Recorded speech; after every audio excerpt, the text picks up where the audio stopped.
নমস্কার, আমি মঞ্জু ভট্টাচার্য। আমার গল্প পাঠ আসরে আপনাকে স্বাগত জানাচ্ছি। পড়ে শোনাচ্ছি দেবী চৌধুরানী গল্প থেকে পরবর্তী অংশ। সাহেব রঙ্গরাজের সঙ্গে কামরার দরজায় আসিলে দ্বার তৎক্ষণাৎ মুক্ত হইল। ভেতরে প্রবেশ করিয়া উভয়ে বিস্মিত হইলেন। দুইটা মসনদের ওপর দুইটি সুন্দরী, পরিধানে মহার্ঘ বস্ত্র, সর্বাঙ্গে মহামূল্য রত্নভূষা। একজন নিশি আর একজন দিবা। রঙ্গরাজ চিনিল, কিন্তু সাহেব তাহাদের চেনে না। আর কামরার একধারে অতি সাধারণ পোশাকে দেবী দাঁড়াইয়া আছে। সাহেব জিজ্ঞাসা করিলেন, কে দেবী চৌধুরানী? কাহার সাথে কথা কহিব? দিবা বলিল, আমি দেবী রানী। নিশি বলিল, আমি দেবী রানী। সাহেব বিরক্ত হইয়া রঙ্গরাজকে জিজ্ঞাসা করিলেন, এ কি তামাশা? কে দেবী চৌধুরানী? তুমি যথার্থ বলিবে? রঙ্গরাজ অনুভব করিল যে ভেতরে একটা কৌশল আছে। সে নিশিকে দেখাইয়া বলিল, হুজুর, এই যথার্থ দেবী রানী। তখন দেবী প্রথম কথা কহিল, বলিল, এ যাহা বলিয়াছে তাহা সত্য নহে, এ দেবী নহে, আমিই দেবী। তখন সাহেব বলিলেন, তোমাদের দুইজনের মধ্যে একজন দেবী রানী বটে, ওটা চাকরানী, ওটা দেবী নহে। আমি দুইজনকেই ধরিয়া লইয়া যাইব, প্রমাণ না হইলে দুইজনেই ফাঁসি যাইবে। তখন নিশি ও দিবা দুইজনেই বলিল, এত গোলযোগের কাজ কি?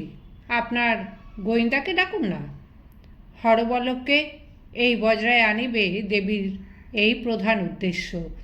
হরবল্লভ কাছে আসিলে সিপাহী বলিল, তোমাকে কাপ্তেন সাহেব কামরার ভেতর তলব করিয়াছেন।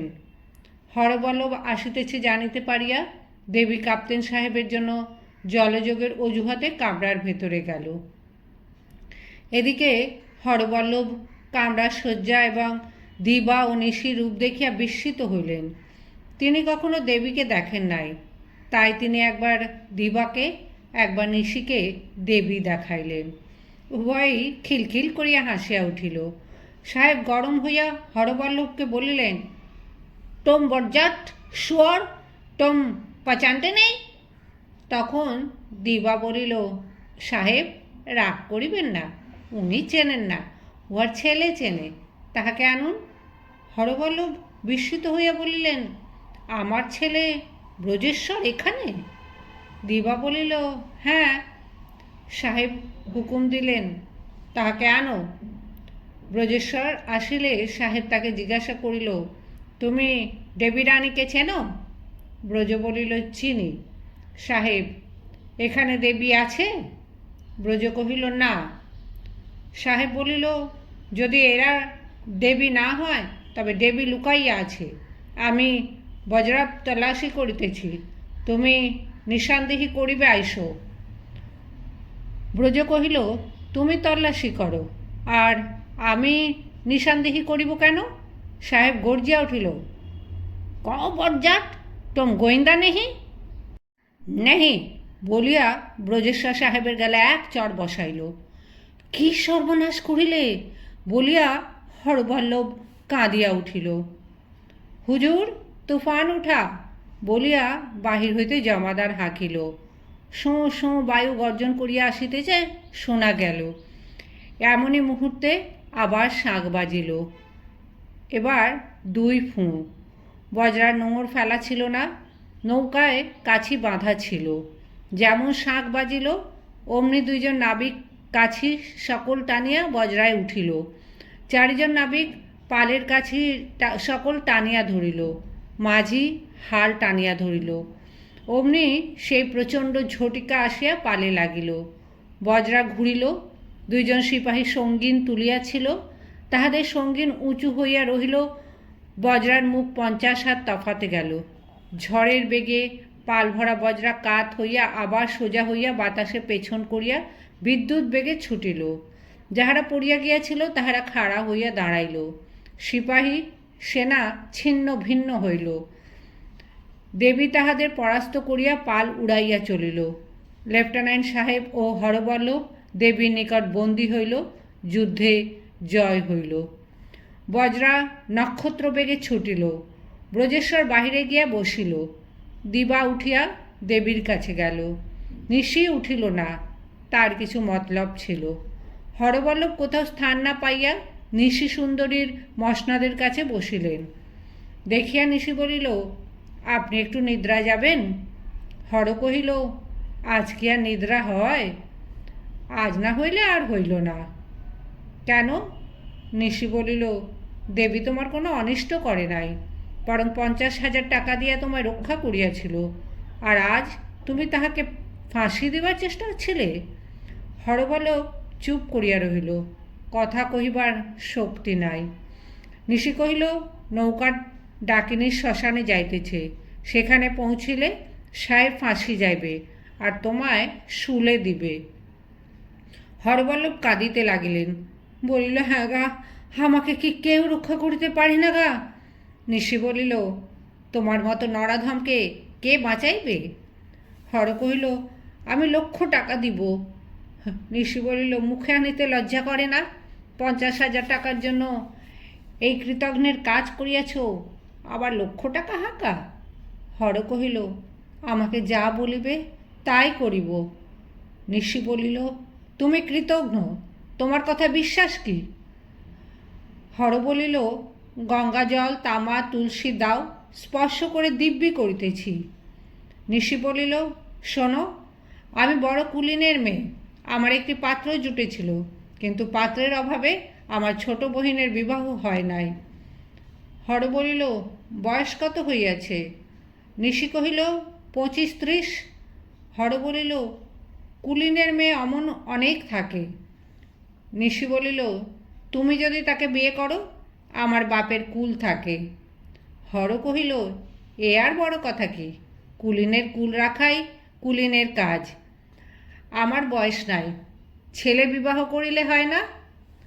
নিশি বলিল, তিনি রাজি হবেন? হর কহিল, আমি বলিলেই হইবে।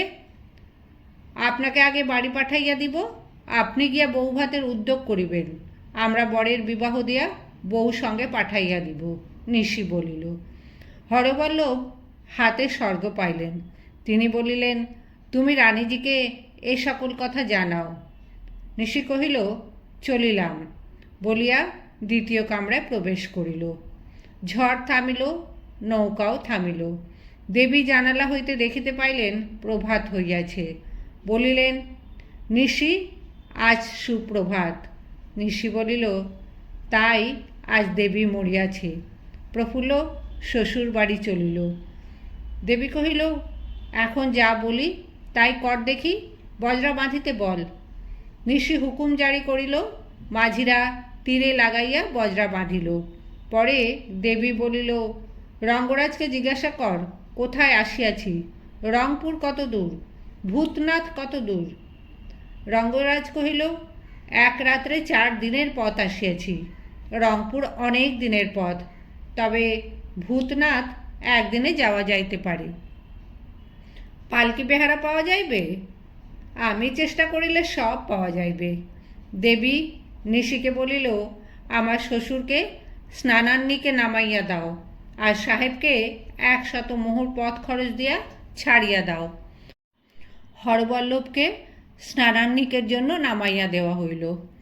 রঙ্গরাজ সাহেবকে জঙ্গলে লইয়া গিয়া 100 মোহর দিয়া বলিল, আমাদের পেছনে আর লেগো না। সাহেব তখন 5খানা মোহর লইয়া বলিল, ইহাতেই যথেষ্ট হইবে, এ আমি কর্য লইলাম।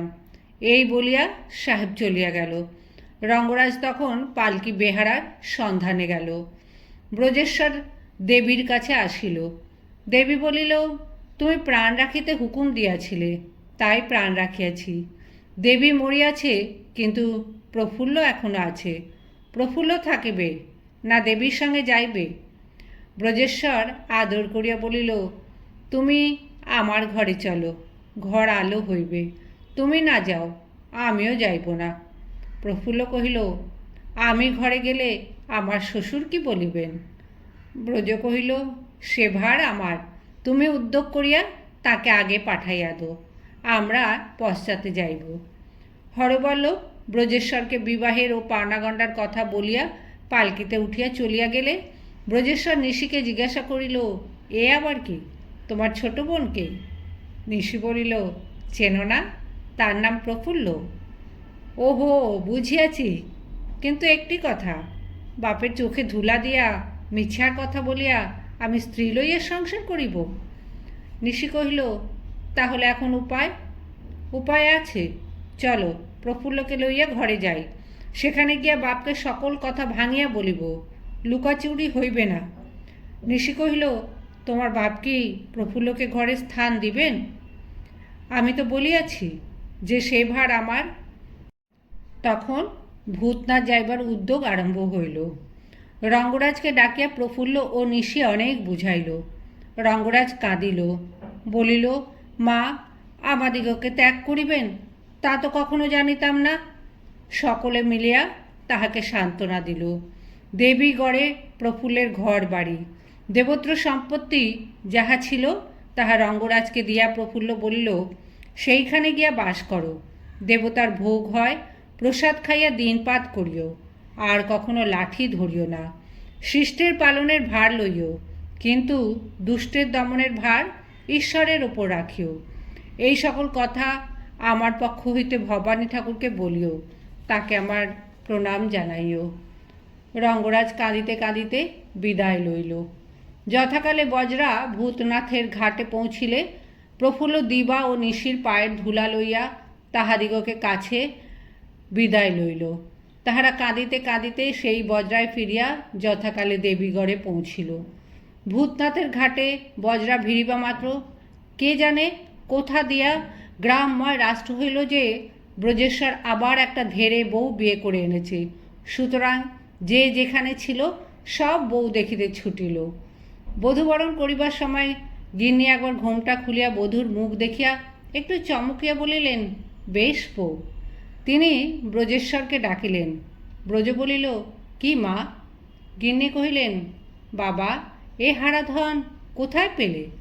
ব্রজ বলিল, বিধাতার দয়ায় পাইয়াছি। তুমি বাবাকে কিছু বলিও না মা, নির্জনে পাইলে আমি সকলেই তার কাছে বলিব।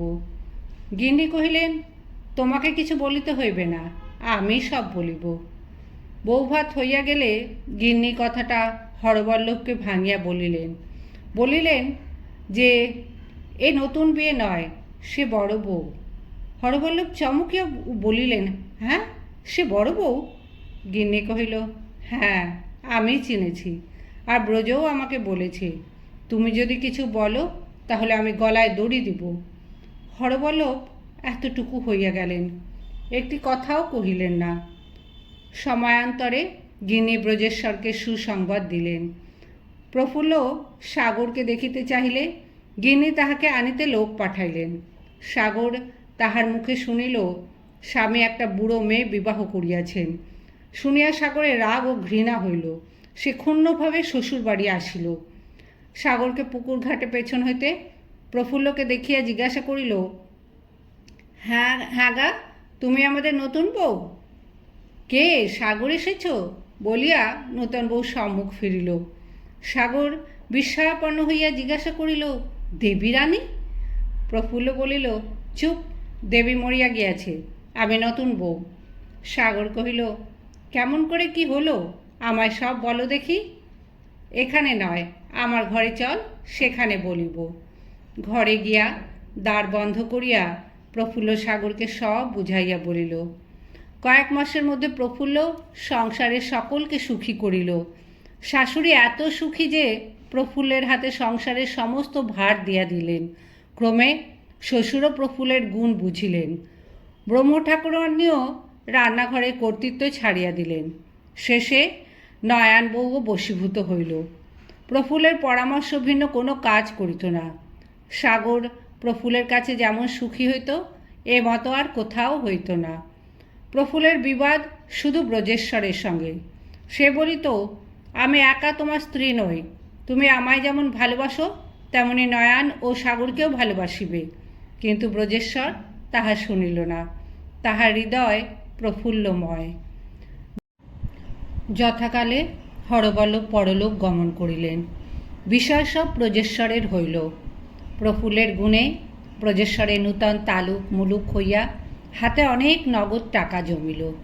তখন প্রফুল্ল বলিল, আমার সেই 50,000 টাকা কর্য শোধ করো। ব্রজ কহিল, কেন, তুমি টাকা লইয়া কি করিবে? প্রফুল্ল বলিল, আমি কিছু করিব না, কিন্তু টাকা আমার নয়, শ্রীকৃষ্ণের। ওই টাকায় কাঙাল গরিবদের জন্য এক অতিথিশালা করো।